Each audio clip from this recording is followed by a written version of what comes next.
Et salut les Meeple, c'est le reporter et je vous retrouve pour une nouvelle vidéo et on va parler d'un prochain Kickstarter qui arrive pas tout de suite, qui arrive au mois de mai 2021 chez un nouvel éditeur qui est This Way avec un point d'exclamation, donc il faut le dire vraiment This Way, voilà. Et on va parler du jeu que vous voyez là qui est Ice. Et pour parler de Ice, et ben en fait je suis tout simplement en très très bonne compagnie comme à chaque fois, comme toujours de toute façon. Je suis avec son co-auteur, co-éditeur, enfin bon, qui a une multiple casquette, game designer, etc., etc. C'est Bragou. Bonsoir Bragou et merci de nous accueillir sur ta table de jeu ce Et salut. soir. Salut, Et salut. ben pas de souci, c'est cool, c'est cool de faire une review là-dessus. Alors, et juste, je le dis parce qu'ils vont peut-être poser des questions, mais on a quelques spectateurs ce soir avec nous, parce qu'après on va jouer dans une autre vidéo, vous pourrez les voir. Nous sommes avec la voix ludique, hein, la parole ludique, avec Vincent. Bonsoir Vincent. Salut à tous. Voilà, nous sommes avec son fidèle compère Pierrot. Salut.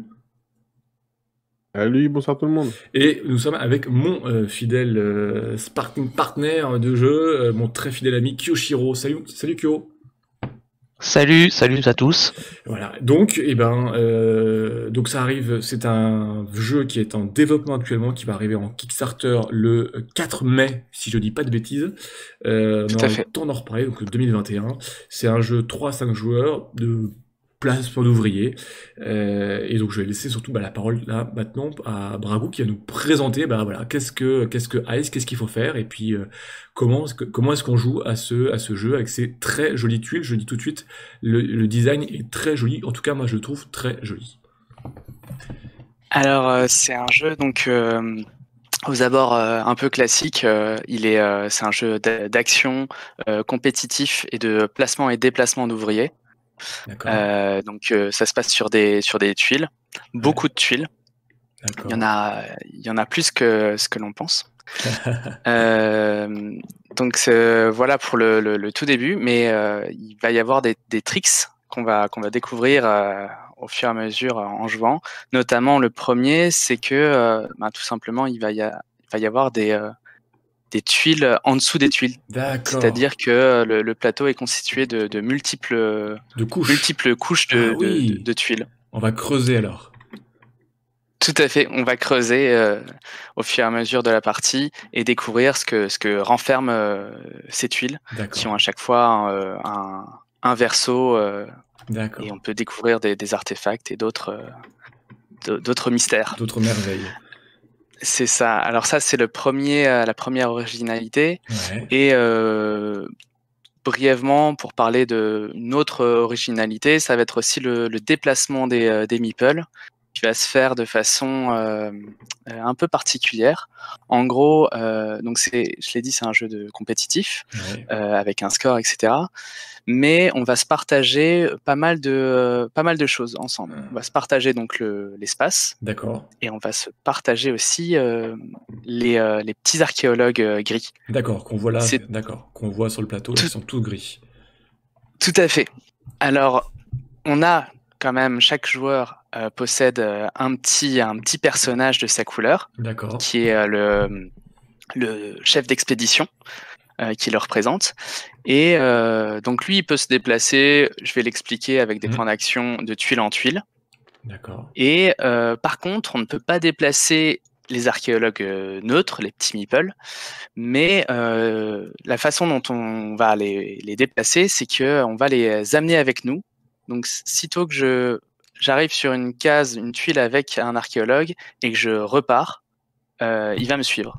D'accord. Tu Et l'embarques dans ton expédition. exactement. Et on peut être, du coup, on peut être jusqu'à 4. Je peux embarquer jusqu'à 3 archéologues neutres avec moi. D'accord, ok. Et tout le monde peut le faire. Donc, si jamais un petit orange arrive et que c'est son tour, et qui va sur cette tuile, il me reprend les archéologues que j'avais D'accord. embarqués précédemment. Donc les archéologues ne sont pas très loyaux à leur chef, en fait. Ils changent de chef au fur et à mesure. C'est ça. C'est un grand site archéologique. Et effectivement, il y a un peu 4 chefs. Enfin, dans cette partie, il y aura 4 Bien sûr. contremaîtres. Mais effectivement, tout le monde est là pour creuser, qu'importe qui lui ordonne de creuser. D'accord. Bon, voilà pour faire très court. Ouais. Est-ce que je Alors, peux... oui, explique-nous un petit peu comment est-ce que. Alors, donc, c'est des points de victoire, hein, l'objectif. Et alors, comment est-ce que se déroule un tour de jeu comment ça va se passer? Qu'est-ce qu'on va pouvoir faire pour justement creuser et aller voir au fin fond sous la neige ce qui s'y cache?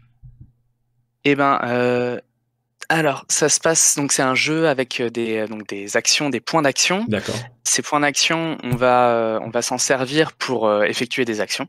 Donc, chacun son tour, on a à notre disposition 5 actions différentes qui D'accord. vont coûter donc des points d'action.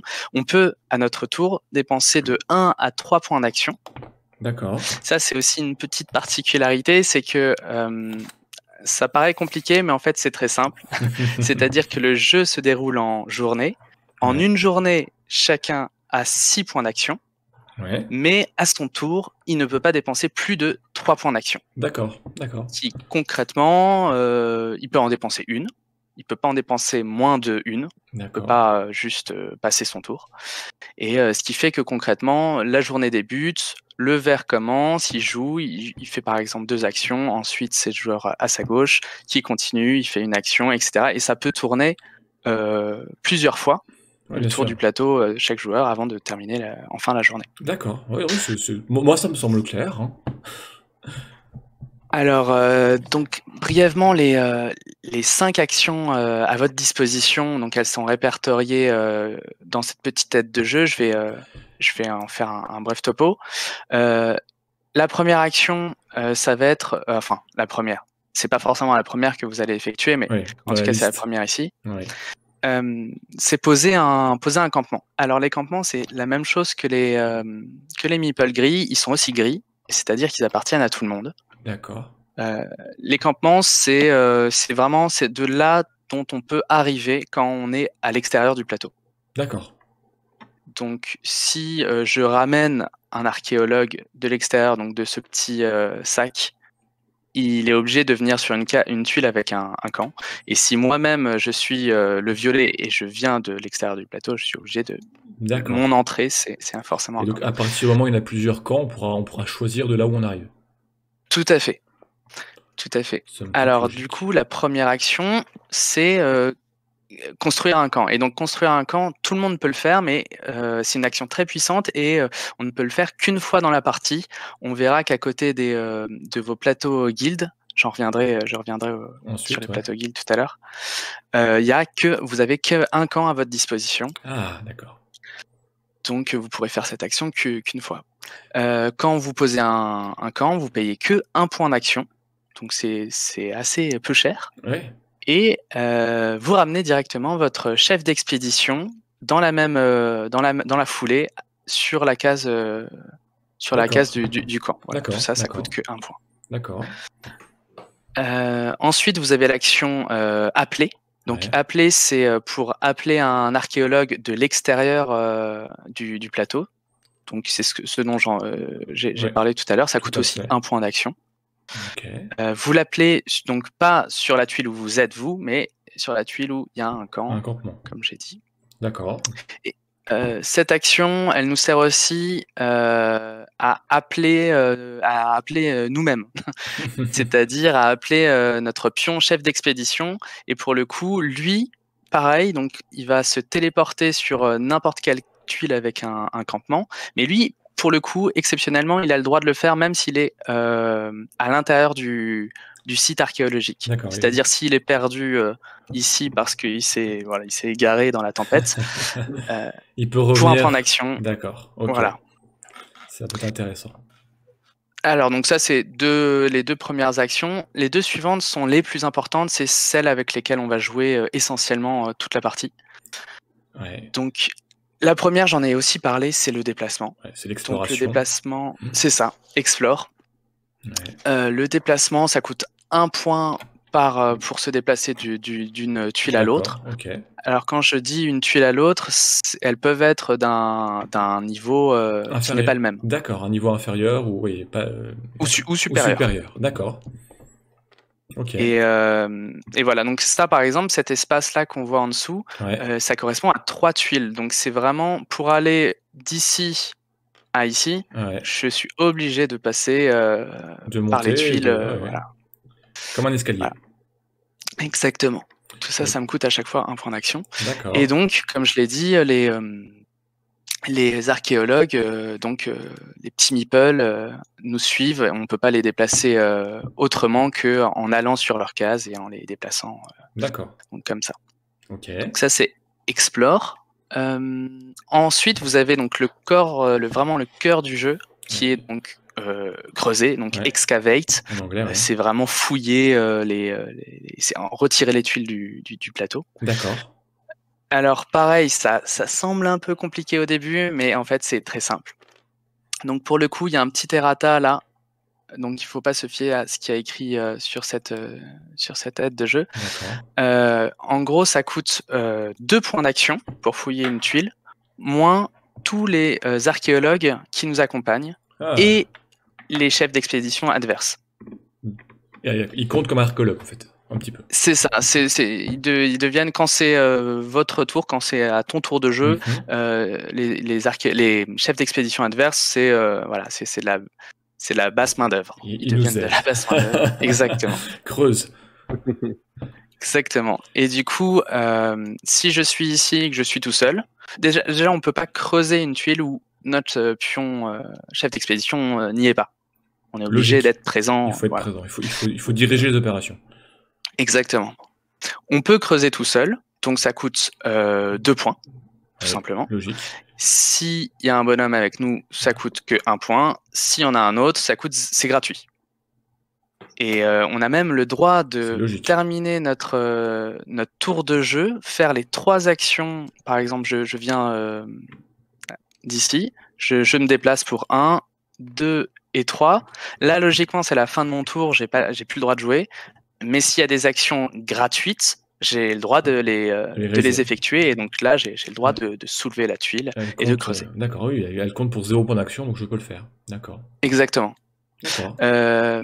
Quand on creuse, les archéologues qui ont aidé à creuser, et nous-mêmes, et les autres chefs d'expédition d'ailleurs aussi, s'il y en a, ils sont répartis toujours sur... il y aura toujours 3 tuiles révélées quand on soulève une tuile. Ah oui. C'est conçu. C'est ça, c'est conçu comme ça. Le travail de game design a été bien fait. Exactement. Et on est obligé de les répartir de la manière la plus équitable entre les 3 tuiles ainsi dévoilées. Okay. Donc on ne peut pas tout simplement. On ne se met pas tous sur la même tuile, quoi. Il faut se séparer sur les différentes tuiles. Exactement. Et il faut aussi compter, si jamais j'arrive sur cette tuile et que je creuse comme j'ai montré, et qu'il y a déjà des gens qui sont passés sur les tuiles en dessous ici. Oui, bien sûr. Donc je creuse, il faut que je les compte avec. C'est-à-dire que quand je vais replacer mes 3 petits meeples, je vais mettre personne ici déjà, parce qu'il y en a déjà 2 qui y sont. Là, donc je peux faire ça. Faire 2 partout. Ouais, d'accord. Ah oui. Voilà. Donc voilà, ça c'est vraiment le cœur du jeu, c'est ce qu'on va faire très tout souvent. Le temps. On va creuser. Exactement, on va creuser, on va fouiller. Alors pour nous, c'est pas vraiment creuser parce que c'est pas. Mais ça, c'est le visuel imaginaire, c'est-à-dire qu'en soi, on n'est pas en train de faire un énorme cratère, une énorme carrière. Il faut le voir plus comme si on allait à l'intérieur de la glace. Et effectivement, visuellement, on a l'impression d'enlever on enlève les tuiles, mais c'est plus comme si on se plongeait à l'intérieur, on arrivait à faire des trous. Ça devient une vraie ruche en fait à la fin. Mais c'est dans les têtes parce que visuellement, effectivement, ça ressemblera à un trou. Une grande mine à ciel ouvert, mais c'est plutôt des galeries qu'on va creuser en fait pour aller chercher ce qu'il y a en dessous, quoi. Tout à fait, ouais, parce qu'on n'a pas des grosses machines pour faire ça en fait. On est là en mode voilà. Ok. Alors, brièvement, la dernière action qui est moins importante, c'est planifier. Si jamais pendant ton tour de jeu, voilà, tu sais pas trop quoi faire, ou peut-être tu as envie d'attendre. En fait, de faire ce que j'appelle wait and see. Peut-être que tu as envie juste de dépenser 1 point pour voir ce que font les autres joueurs. Tu peux dépenser donc 1 point pour prendre planning token, donc un jeton planification. Ce jeton-là, en fait, concrètement, il va juste te permettre, au début de la journée suivante, de commencer la journée avec 7 points d'action au lieu de 6. Ouais, quand même. Ouais, d'accord. Donc oui. Ça peut être Voilà, intéressant c'est en termes juste... d'anticipation, ouais. Exactement. En fait, il y a Ok. vraiment un côté un peu comme dans Seven Wonders Duel, avec ce côté, si je pioche cette tuile-ci, J'aurais par peut-être pas exemple, la suivante, ou je laisserai la main à ouais, l'autre, donc ouais, bien sûr. tout à fait, exactement. Ouais. Et donc, parfois, mieux vaut attendre si l'on peut. Être au Donc bon ça, c'est pour endroit, les... au bon moment, tout à fait. Bon, les actions ont l'air, somme Ouais, toute, voilà, assez simples, hein, genre, voilà, il y a 6 actions, et puis il va falloir essayer de se les combiner correctement. tout à fait. Mais ça va être rapidement plus... En fait, en soi, les règles de jeu sont assez simples, mais rapidement, ça va être complexe de bien les maîtriser et de bien jouer. Donc, je vous ai pas dit ce qu'on faisait de ces tuiles qu'on creuse. Ce qu'on creuse, On n'aimait pas le jeu. on en fait quoi? C'est bien de creuser, mais Alors, il faut un objectif quand même. tout à fait. Alors, donc déjà, on est là, pour parler brièvement de lore, d'histoire. Bien sûr. Chaque joueur incarne donc un chef d'expédition qui est donc l'ambassadeur d'une guilde. Ces guildes, concrètement dans Ice, dans ce premier jeu du moins, parce que c'est tout un univers qu'on a envie de développer au fur et à mesure des jeux. Et donc dans ce premier jeu, la cité n'est pas trop mise en avant, mais elle est quand même ici. On voit, il y a un petit plateau cité. Ouais. Pour le coup, c'est pas une image qu'on va garder, ça, c'est un work in progress. un placeholder. Ouais, C'est ça. Ouais, tout à fait. Mais on a un petit plateau cité, pardon, qui nous rappelle qu'on vient de cette cité et qui nous envoie sur ce site archéologique pour récupérer des artefacts. Et nous, en fait, concrètement, on est envoyé pendant la saison chaude, quand il fait le plus chaud sur Ice. Et je peux vous dire qu'il fait pas très chaud. Donc c'est ça. Et c'est vraiment les 10 jours, les 10 petits maigres jours de l'année où on a l'occasion d'aller sur ce site pour fouiller, parce qu'il fait pas, voilà, c'est pas le froid glacial. Et donc on a l'occasion de faire ça. Mais il faut vite revenir à la cité avec nos découvertes. Je dis avec nos découvertes parce qu'il va y avoir tout un système on va d'abord prendre tout ce qu'on creuse, on va les prendre avec nous, mais ensuite il va falloir les renvoyer à la cité à temps, parce que tout ce on n'a pas eu le temps de renvoyer à la cité reste sur le site archéologique, enfin retournera. C'est perdu. En tout cas, voilà, pour sera perdu. D'accord. Voilà, faut savoir qu'on s'inscrit aussi tous les ans, c'est un peu l'événement. Tous les ans, on refait une expédition sur ce site, et souvent, sous les tuiles, on va trouver, alors là, forcément, c'est pas le cas, mais on va trouver souvent donc là, c'est une épave, on va trouver des restes des anciennes expéditions, en fait. Oui, bien sûr, ce qui n'a pas été ramené, ou ce que les affaires des autres, etc., bien sûr. C'est ça. Et il y a même des survivants d'expédition qu'on découvrira, qui ont réussi à tenir 1 an, on ne sait pas trop comment. Congelés. Ils ont réussi, c'est ça. D'accord. Et voilà. Donc ces cartes-là, c'est les cartes du premier niveau. Oui, bien sûr. Donc c'est vraiment la surface du plateau. C'est des cartes qui vont être jouées. Alors quand on les creuse, c'est les seules cartes qu'on va mettre dans notre main. Donc sur TTS, il faut le drag and drop en bas de l'écran, et ça vous le met. On les met secrètement dans notre main, en fait. Tout à fait. Faut pas les révéler avant. D'accord. Faut les prendre, les mettre dans la main et qu'on va pouvoir ensuite utiliser au cours de la partie. Tout à fait. Alors on peut les utiliser que durant notre tour de jeu, et on les utilise un peu comme des rituels dans Magic, c'est-à-dire pour ceux qui sont pas forcément. En gros, on va les utiliser à notre tour, et une fois qu'on réalise leur effet, ils sont défaussés et on n'en parle plus. D'accord, voilà, c'est un petit joker qu'on va utiliser à notre tour au bon moment pour avoir un bonus qui nous intéresse. Exactement. Donc ça, c'est pour les tuiles du dessus. Et ensuite... En dessous, qu'est-ce qu'on va découvrir? Alors en dessous, on va découvrir une série ce qu'on appelle les artefacts. Ah, enfin. Alors les artefacts, tac. Par contre, eux, on les met jamais dans la main. Ils sont toujours placés. Mettons, si c'est le violet qui a découvert cet artefact, il regarde d'abord de quel logo il s'agit. Ça correspond, ouais. Et il le met face révélée, toujours face révélée, sur la pile, sur l'emplacement de ce logo. D'accord. Si jamais cette personne en creuse davantage au cours de la partie, juste il les mettra les uns au-dessus des autres. C'est ce que j'allais dire, on peut en avoir plusieurs, on superpose. Exactement. D'accord. Ces artefacts, ils vont servir à deux choses. La première chose, c'est qu'ils peuvent nous amener des capacités supplémentaires. Ces capacités sont recensées dans l'aide de jeu. J'en parle juste après parce que voilà, pour l'instant on va on va y aller au fur et à mesure. Il y a 5 artefacts différents. Exactement, 5 artefacts plus un artefact joker. C'est celui-ci. Voilà, il a un dos qui n'est pas répertorié en fait. Tout simplement. Ok. Et il a pour l'instant pas de verso. Donc qui sera assez facilement dans la version TTS reconnaissable. Ok. Ce joker, il peut aller bien sûr sur n'importe quel des 5 piles, d'accord. D'artefacts. Ces capacités, donc j'en ai brièvement parlé, ces capacités d'artefacts, on les reçoit, on les gagne seulement si on a soit 2 artefacts du même type que j'appellerais inactif. D'accord. Alors, vous allez me dire, qu'est-ce que c'est que inactif? Ou actif.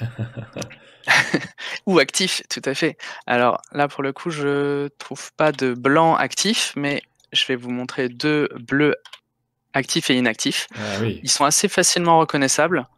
Il y en a un qui est un peu cassé, on peut dire, et l'autre qui a toujours de l'énergie en lui et qui peut être directement utilisé. Ok, on le voit visuellement. En gros, ouais, ça se voit visuellement. Ça se voit d'ailleurs dans le recto. Si je prends du même... oui. Donc, avant même de le récupérer, on va savoir si c'est un actif ou un passif en fait. Ouais, si c'est un actif ou un inactif. Alors c'est pas la couleur, parce que ça correspond, les 3 couleurs là correspondent aux 3 niveaux différents. C'est le fait qu'il y a un petit, alors c'est subtil, rond, là, ça peut être amené à changer si c'est. Ouais. c'est le blanc là autour, c'est les petits ronds, comme si c'était artefact en train de tourner, ou enfin bon, on sent qu'il y a une énergie qui sort de lui, quoi.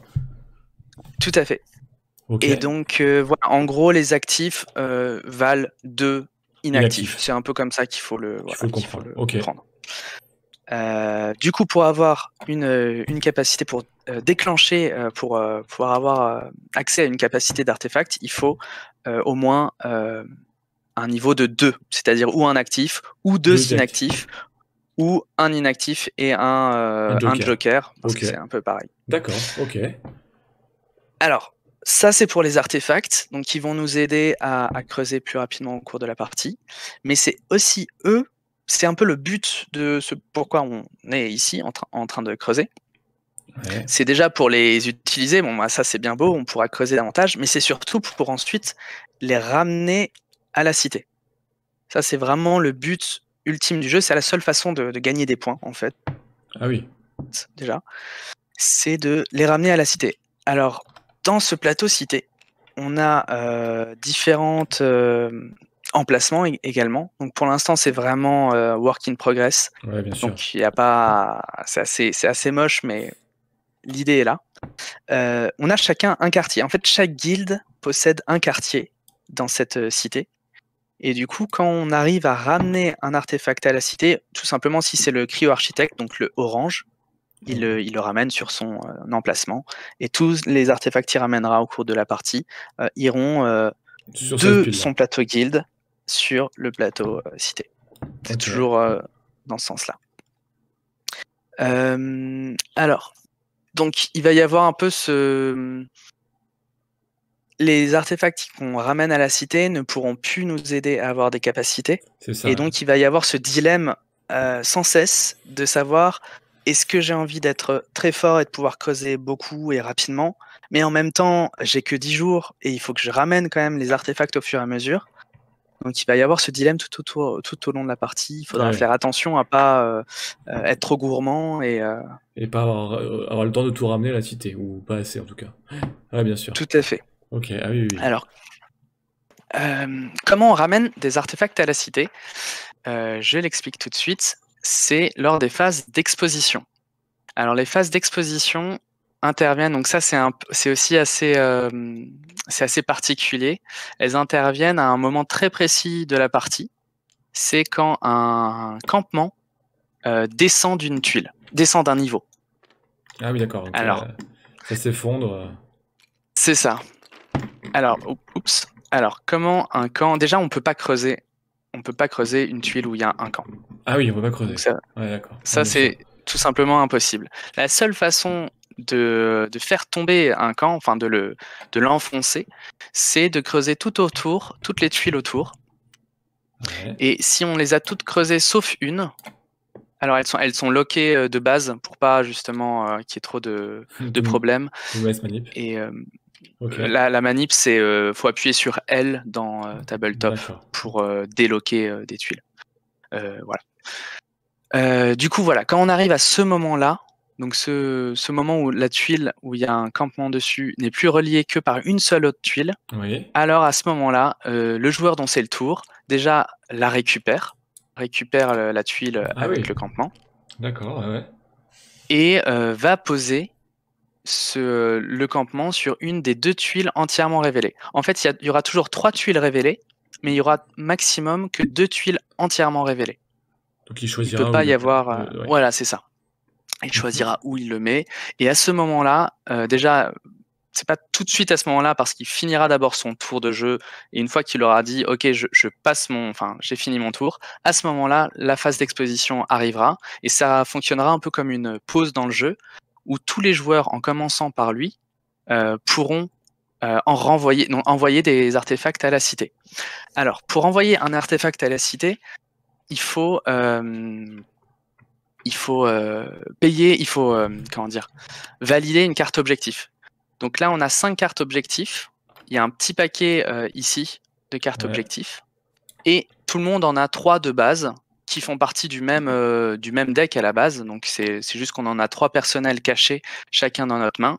Plus celle-là, d'accord. Plus celle-là, on a accès à celle-là également. Et donc ces cartes objectifs, à ce moment-là, donc de la phase d'exposition, on va pouvoir en prendre une, en choisir une si on peut la payer seulement. Donc en choisir une générale ou personnelle, si jamais on veut jouer une carte personnelle, c'est possible. C'est la même chose, c'est juste que les personnels ne sont pas accessibles aux autres joueurs. Et comment on les lit? Tout simplement, on regarde en haut, c'est le coût. Donc pareil, ça c'est aussi en work in progress. Bien sûr. Ouais, bien sûr. C'est juste pour le playtest, ça va changer de tête. Donc en haut, c'est le symbole de l'artefact qu'il faut payer. Donc ce symbole-ci, à gauche, ça signifie juste, c'est n'importe quel type d'artefact, ça peut juste dire ça. C'est le joker, donc ce que je veux, d'accord. Tout à fait. Le symbole, là par exemple, donc le rouge, c'est uniquement les artefacts rouges. Oui. Donc il faut que, quand il n'y a que un symbole, il faut juste que je prenne un artefact, juste un de mon plateau guild, et que je l'amène sur le plateau cité, et à ce moment-là, je prends la carte. D'accord. S'il y en a 2 des symboles, comme c'est le cas ici, il faut que je paye 2 artefacts, c'est ça. Ok. Et enfin, s'il y a un rond autour de ce symbole, parce que là, il n'y a pas de rond, par exemple, s'il y a un rond autour, ça signifie que l'artefact doit être activé ou alors que je dois ramener 2 artefacts de ce type-là. D'accord, oui, ok. Bah, en gros, voilà. Logique, ouais. Des 1 ou 2, quoi. C'est ça. S'ils sont, voilà, il faut que c'est des cartes souvent plus puissantes et du coup, voilà, ça coûte plus cher.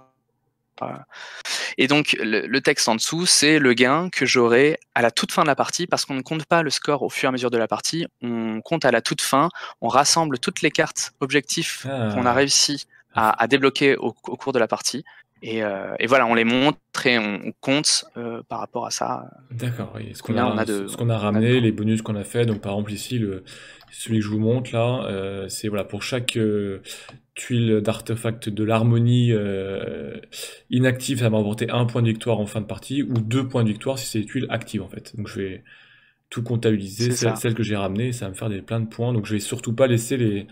Je vais prendre tous les artefacts harmonie possibles dans le jeu. On va essayer. Tout à fait.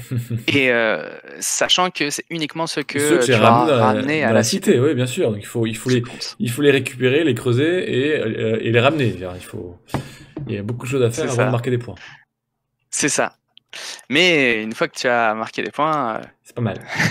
tu accomplis une grande chose. Et je crois que vous avez toutes les règles en tête. Je n'ai pas parlé de 2 éléments.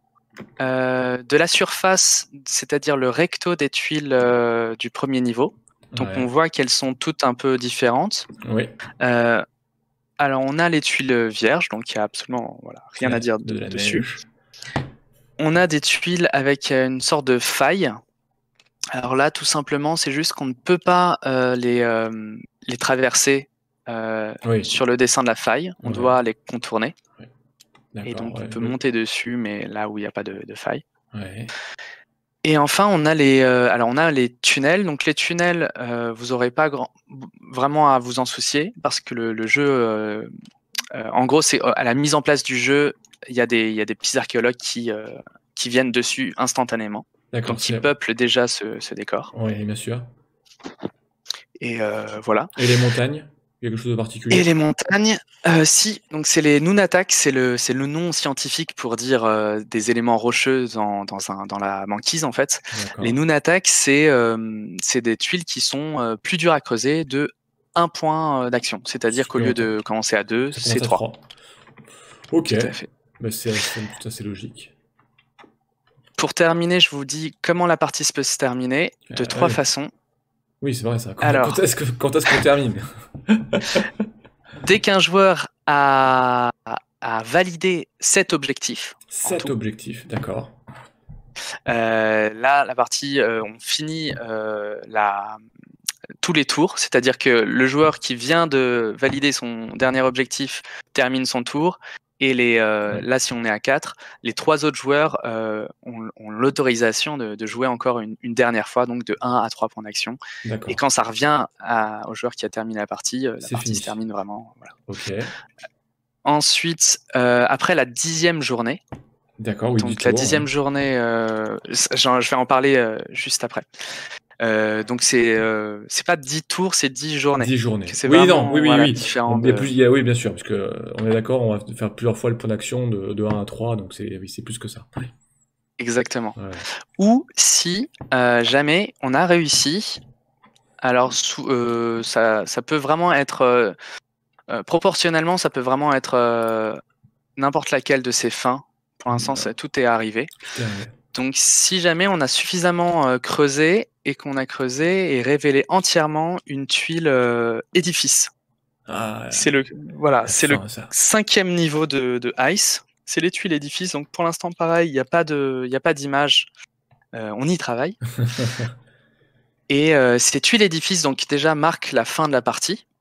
Ouais. Donc, sitôt qu'il y en a une qui est entièrement révélée, on la retourne et pareil, les 3 autres joueurs, si on est à 4, ont l'autorisation de faire un ultime tour et la partie s'arrête. Ouais. Ces édifices, en soi, dans une partie, ils vont absolument rien influencer à part quand même déterminer quand c'est la fin de la partie, donc c'est quand même quelque chose, mais ils ont la particularité de lancer des variantes. En fait, c'est des variantes pour les parties suivantes. C'est-à-dire, donc je vous ai parlé au tout début de ma rapide présentation de Ice, tous les ans, on vient sur toujours le même site archéologique, bien sûr, qui se situe au-dessus d'une ancienne immense ville des anciens, et c'est pour ça qu'il y a des édifices, donc des bâtiments tout en dessous de cette neige et de cette glace. Et du coup, si à la partie précédente, si on joue roleplay, bien sûr, Bien sûr. je On peut m'attends pas à ce recommencer que à tous les zéro, joueurs mais le fassent. voilà. Mais si on veut, si on veut voilà, avoir une influence d'une partie à une autre, on peut, voilà. C'est ça, tout à fait. Ah, oui, On d'accord. peut en gros donc décider que l'édifice qu'on a révélé la dernière partie, on le met à côté. On commence avec l'édifice dévoilé à côté du plateau. Ouais. Bien sûr, il n'y a pas un trou qui se. Enfin, on remplace. On Il y aura rebouche, toujours on suffisamment rebouche le de. trou. Voilà, on rebouche avec un autre édifice, et on aura toujours suffisamment pour compléter le plateau. Et cet édifice-là, en fait, qu'on aura dévoilé en début de partie, c'est ni plus ni moins une sorte de variante qui va avoir une règle de jeu Ah, qui va s'appliquer tout au long de la partie. d'accord. Donc c'est une sorte de legacy sans lettres, c'est-à-dire qu'on détruit pas de matériel, mais on n'est pas obligé de le jouer d'ailleurs si on veut juste jouer des parties sans aucun lien, mais on peut venir mettre une variante en fonction de ce qu'on a fait la partie d'avant. Tout à fait. C'est pas mal. Et pour les plus aventureux et les curieux, on peut même techniquement en choisir davantage. En soi, en tout, Ouais. au fond du plateau, il y a la place pour 12 édifices, mais en tout, dans l'édition de base, il y aura 15 édifices. Donc, c'est possible, si vous êtes un peu aventureux, de jouer même avec 3 variantes à la fois. D'accord. Oui, donc ça permet Voilà. de changer un peu les règles et de mettre un peu quelques subtilités dans les parties, quoi. Des changements. Tout à fait. Voilà pour les règles. Alors juste pour vous donner l'eau à la bouche pour ces édifices dont Ah oui. on jouera pas aujourd'hui avec un édifice parce que ça complexifie la première partie de base Bien et donc sûr. c'est pas ce qu'on veut. Par exemple, voilà l'édifice un peu standard, celui qu'on aime le plus en tout cas chez This Way, c'est pas celui-ci d'ailleurs, c'est la Guivre Sentinelle. Ouais. Et si on commence avec cet édifice, tout simplement, il y a un gros meeple en forme de guivre qui va être de base posé sur une tuile, C'est une et tuile. à chaque tour, les joueurs pourront la déplacer et elle mangera elle dévorera les archéologues qui se trouvent sur la tuile. Les archéologues perdus seront dévorés par la givre. D'accord. Tout à fait. Excellent. Donc ça, c'est une des variantes. Alors bien sûr, il y a tout un travail de playtest pour que ce soit pas complètement que ça vienne pas casser le jeu, mais on y travaille assidûment et je suis sûr que Ça le fera. ça va être génial. Eh ben, Voilà. on a fait un bon tour, je pense, là, de Ice, donc. Avec ça, je pense qu'on a à peu près tous compris comment se déroulait une partie de Ice. Alors, juste en termes de durée, combien de temps une partie, quand on connaît les règles, voilà, combien de temps va durer une partie pour des joueurs qui jouent régulièrement à des jeux, quoi. C'est 3/4 d'heure, 1 heure, 1 heure et Alors, demie.